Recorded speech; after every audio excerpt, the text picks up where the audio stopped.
भीमाशंकर परिसरातील सह्याद्रीच्या कुशीत असलेल्या डोंगर कड्यावर धबधबे प्रभावित झाले। सततच्या मुसळधार पावसामुळे डोंगर कडे हिरवाईने नटलेले आहेत। डोंगर कड्यावरून खळखळ वाहणाऱ्या धबधब्यांमुळे निसर्गाचं वैभवशाली रूप बहरून गेलेलं आहे। अनेक पर्यटकांची पावलं इकडे वळत आहेत।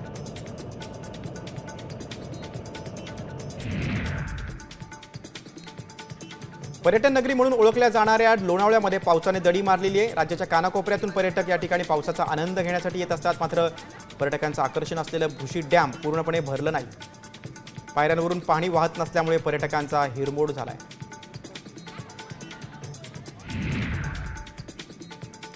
बीडच्या लेकीचा पुण्यात छळ झालाय। आधी तिच्या चारित्र्यावर संशय घेण्यात आला, नंतर मारहाण कर तिला घराबाहेर काढण्यात आलं।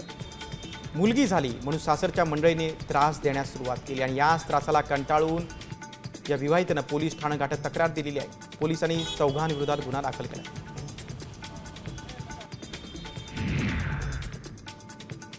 पुण्यात शिक्षकांनाच पेपर फोडून विद्यार्थ्यांकडून लाखो रुपये उकळलेत। विद्यार्थ्याला शिपायाच्या वेशात पाठवून पेपर ठेवलेल्या लॉकरची डुप्लिकेट चावी बनवून घेतली आणि पेपर चोरून ते विद्यार्थ्यांना विकून लाखो रुपये उकळले।